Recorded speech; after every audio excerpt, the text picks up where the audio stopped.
Brought to you by Technopova Curve 5G. Discover new horizon.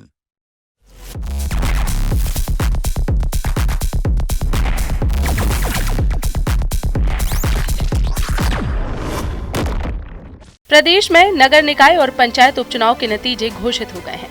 9 जून को आए इन नतीजों में बीजेपी को बम्पर जीत मिली है।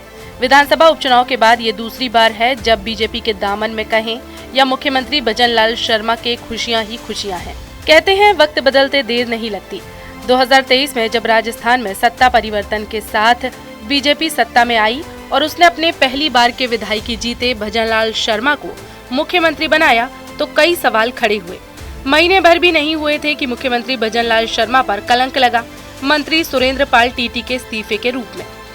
दरअसल सुरेंद्र पाल टीटी को बिना विधानसभा चुनाव जीते ही मंत्री बनाया गया और महीने भर के अंदर ही करणपुर सीट से जब वो ताल ठोकने के लिए खड़े हुए तो उन्हें मंत्री होते हुए भी कांग्रेस के उम्मीदवार से हार का सामना करना पड़ा, जिससे सरकार की खूब किरकिरी हुई। इसके बाद बारी आई लोकसभा चुनाव की। पिछले 2 लोकसभा चुनाव में क्लीन स्वीप करने वाली बीजेपी को इस बार 25 सीटों में से महज 14 सीटें ही मिली, जिसके बाद विपक्ष मुख्यमंत्री भजनलाल शर्मा को घेरने में कोई कोर कसर नहीं छोड़ रहा था। लेकिन इसके बाद मुख्यमंत्री के लिए कैसे वक्त बदला, ये वाकया बड़ा ही दिलचस्प है। नगर निकाय और पंचायत उपचुनाव के नतीजे में बीजेपी को 36 में से 28 सीटों पर जीत हासिल हुई है।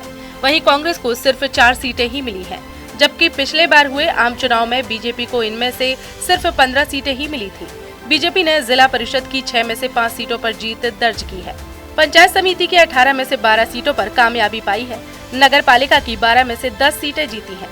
प्रदेश अध्यक्ष मदन राठौर ने कहा कि ये परिणाम न सिर्फ कांग्रेस के खोखले दावों को उजागर करता है, बल्कि बीजेपी की नीति, नियत और नेतृत्व में जनता के विश्वास को भी मजबूती से स्थापित करता है। पंचायत और नगर निकाय की खाली सीटों पर 8 जून को वोटिंग हुई थी। ऑपरेशन सिंदूर के बाद तनाव के माहौल के चलते उपचुनाव स्थगित कर दिए गए थे। बाद में 8 जून की तारीख पर राज्य निर्वाचन आयोग ने मुहर लगाई। ये उपचुनाव उन सीटों पर हुआ जिनका कार्यकाल दिसंबर 2024 को खत्म हुआ था। बीजेपी के प्रदेश अध्यक्ष मदन राठौर ने प्रेस कॉन्फ्रेंस कर कार्यकर्ताओं को बधाई दी। प्रदेश अध्यक्ष मदन राठौर ने इस मौके पर कांग्रेस पार्टी पर निशाना साधा।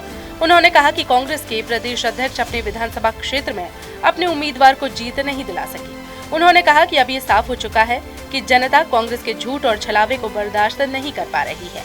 बीजेपी नेता ने दावा किया कि केंद्र और राजस्थान की भजनलाल शर्मा सरकार की नीतियों की वजह से बीजेपी को बड़ी जीत मिली है। लोग विकास के नाम पर वोट कर रहे हैं। Brought to you by Technopova Curve 5G. Discover new horizon.